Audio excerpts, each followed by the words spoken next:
Et bonjour à tous, bienvenue dans cette nouvelle vidéo. Je suis content aujourd'hui de vous retrouver parce que je vais partager avec vous ma plus belle découverte de cette saison. Regardez, je monte la caméra, c'est assez surprenant. Ça me surplombe, c'est la culture de la chayote. Alors on appelle ça aussi la Christophine, le chouchou. Avec un seul plan, ça a complètement envahi non seulement mes structures, mais aussi mon olivier, un de mes oliviers. Et c'est vraiment assez impressionnant, quoi. Ça offre des dizaines et des dizaines de kilos de récolte. Ça offre plus d'une centaine de chayotes sur un seul et même plan. On va voir qu'il faut respecter quand même quelques clés de réussite pour avoir cette abondance de récolte. On verra qu'on peut la cultiver dans de nombreuses régions. On fera un tour en cuisine pour voir à quel point c'est une culture délicieuse. Donc on est parti pour tout découvrir sur la chayote. On va commencer donc par la plantation et c'est une culture assez curieuse parce qu'en fait on va partir d'une chayote en entier. Alors si vous avez récolté la saison d'avant, pas de souci, eh bien vous en gardez une que vous allez planter pour la saison suivante, ou sinon vous pouvez vous dépanner dans des jardineries, ça se trouve. Moi celle-ci, je l'avais trouvée dans une jardinerie la saison précédente. Vous pouvez en trouver aussi dans des supermarchés. Alors c'est mieux encore de les prendre bio pour s'éviter tout traitement. Et vous pouvez donc en trouver dans quelconque supermarché. Et vous arrivez chez vous avec votre chayote et vous allez tout simplement la planter, l'enterrer en entier dans un pot assez conséquent, bien 20 cm de toutes parts, de diamètre, de profondeur, dans un bon terreau qu'on va tenir bien humide, comme une éponge essorée pendant les semaines suivantes. Et puis on va laisser les semaines s'écouler, on va se mettre bien au chaud parce qu'on est vers la mi-mars, il fait encore bien trop froid dehors. On va préparer un plan qui soit déjà bien avancé pour la mi-mai. Donc là, on s'y prend bien 1 mois et demi, 2 mois à l'avance. Et ici, moi, je me mets dans ma véranda. J'ai la chance d'avoir une véranda qui donne sur l'extérieur. Elle est chauffée. On est autour des 20 degrés, bonne température ambiante et conditions idéales pour faire germer notre chayote.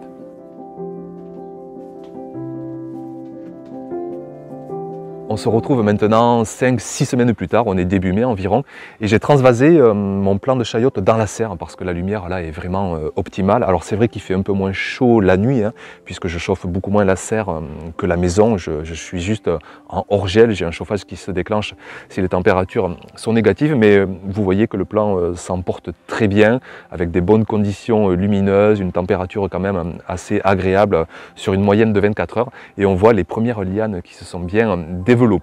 Et on va attendre maintenant qu'il n'y ait plus aucun risque de gel en extérieur pour aller planter notre chayote en pleine terre.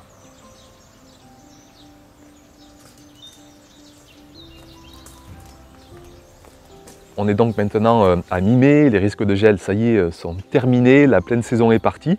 Et je vais donc planter mon plan de chayote en extérieur. Et avant ça, je prévois une structure. Alors comme j'avais pas trop l'habitude, je me suis dit, allez, qu'un petit filet entre deux poteaux, ça allait suffire. Mais c'était totalement sous-estimé la capacité de cette culture à se développer. Alors heureusement, la culture a trouvé des tuteurs naturels en fait. Elle est allée s'installer sur mes canisses, sur les structures voisines, et elle a complètement envahi un olivier, et ma structure de départ était beaucoup trop faible. Donc vraiment vous dire que pour bien implanter cette culture, donc déjà bien sûr attendre que le gel soit passé, toujours aussi les mêmes clés de fertilité pour le sol, un sol mais vraiment super riche, c'est une cucurbitacée la chayote. Donc ici moi c'est des kilos de compost en tout genre en amont de la culture, ou sinon mettez un engrais naturel complet organique pour vraiment que le sol soit bien riche de minéraux, un sol bien meuble, avec une sensation d'humus, bien humide, et là la culture elle va se régaler.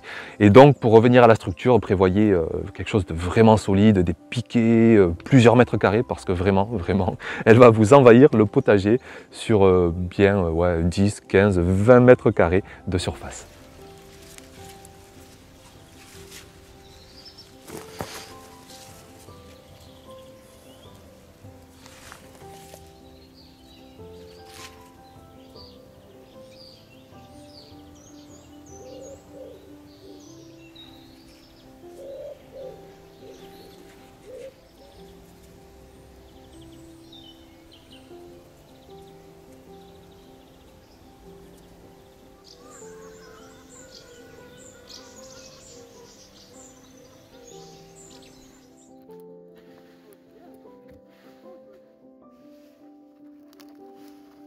On se retrouve maintenant 5 mois plus tard, hein, après la plantation, 5 mois pendant lesquels la culture a grandi de toutes parts. Elle est allée ici carrément, elle dépasse la cime de l'olivier, donc pour vous dire que ça fait des lianes mais de 5, 6, 7, 8, 9, 10 mètres de longueur. Ça va rentrer en petite floraison au mois d'août, au mois de septembre, et puis ensuite ça va fructifier.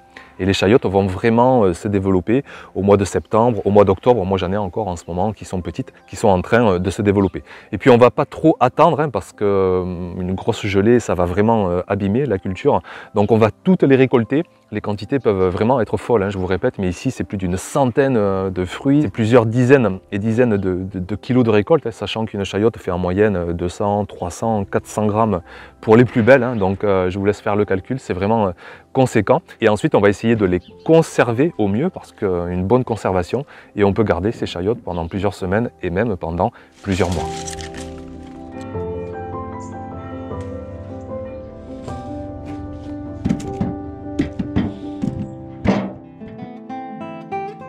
On fait un petit focus pour voir comment conserver à la fois les récoltes et voir aussi comment conserver la culture. Vous allez voir qu'on peut la faire reproduire sur plusieurs années. Alors déjà pour les récoltes, eh bien, comme souvent, hein, il faut éviter toute humidité, essayer de les mettre dans un endroit vraiment bien aéré, si possible aussi à l'abri de la lumière. Et là on va pouvoir les conserver pendant des semaines et même pendant des mois. Alors ici, moi j'ai pas vraiment d'endroit idéal, donc je les mets dans mon légumier et déjà là-dedans j'ai vraiment espoir qu'elles se conservent plusieurs mois. C'est très aéré, elles sont vraiment à l'abri et je vais pouvoir vraiment m'en régaler pendant tout l'automne et même tout l'hiver. Et concernant la culture en elle-même, c'est une culture qui peut produire sur plusieurs années. Alors les lianes vont geler, hein, sitôt les grands froids, mais le plant, si vous le paillez bien, si vous le maintenez bien à l'abri dans le sol, il peut passer tout l'hiver dehors et dès le printemps prochain, il va régénérer des lianes et vous allez avoir une nouvelle production, voire même une production encore plus belle.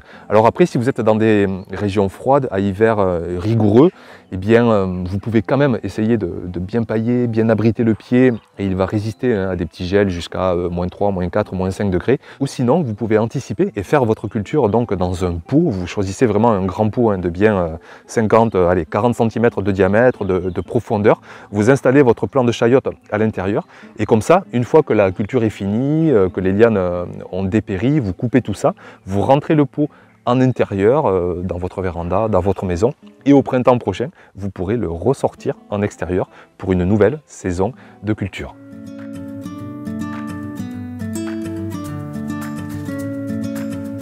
Alors cette culture, elle nous vient d'Amérique, plus précisément du Mexique. Alors autant vous dire qu'elle va aimer le soleil, la douceur, pour ne pas dire la chaleur. Il lui faut, j'en discutais d'ailleurs avec André Abrahami, et je rends à César ce qui appartient à César. C'est vraiment André qui m'a fait découvrir cette culture il y a 2 ans maintenant. Je vous mets le nom de sa chaîne sous la vidéo. Et André m'expliquait qu'il faut vraiment bien 5 mois minimum de période sans gel, avec dans l'idéal de la douceur, de la chaleur. Et c'est pourquoi ici, dans le sud de la France, je la plante à la mi-mai et dès la mi-octobre, j'ai déjà de belles récoltes. Mais après, pour vous dire vraiment de ne pas vous mettre de contraintes géographiques, j'ai fait un sondage d'ailleurs sur ma page Instagram et vous avez été très nombreux dans plein de régions, à Paris, dans la Sarthe, dans la Loire, en Haute-Garonne, en Bretagne, vraiment un peu partout, c'est impressionnant. Et vous arrivez vraiment à cultiver, à récolter de la chayotte. Alors bien sûr, dans les régions les plus froides, il faudra peut-être des petits aménagements, se mettre sous serre, la cultiver en pot, on verra tout à l'heure qu'on peut le faire en pot, et mettre ce pot sous véranda, dans un endroit bien chaud, quitte ensuite à faire courir les lianes en extérieur, à les faire sortir par les lucarnes de serre, parce que vous verrez que ça prend une place folle. Donc vraiment, où que vous soyez en France, pratiquement, vous verrez, il y a possibilité de faire cette culture.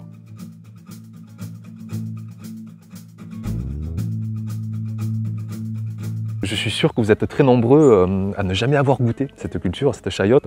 Alors je vous mets quelques extraits en cuisine et vous dire que déjà c'est super bon. Ça se rapproche un peu de la courgette, mais je trouve que c'est plus savoureux encore, c'est plus doux, c'est plus sucré. Et une première façon de la déguster simplement, on va l'éplucher, on va enlever le noyau central qui n'est pas comestible, on va découper ça en petits morceaux et on fait revenir tout simplement à la poêle pendant 15-20 minutes.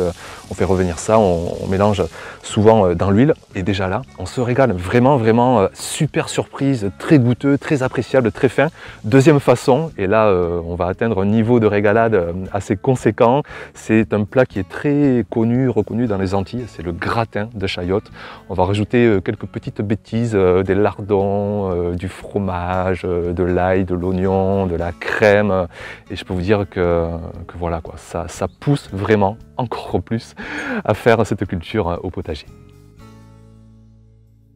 Et bien voilà pour cette vidéo, j'espère qu'elle vous aura donné un bel aperçu de cette culture. Juste un mot aussi sur les variétés, c'est ce qu'on appelle la poire verte, celle-ci c'est la plus répandue. Vous avez aussi l'épineuse, celle à chair blanche.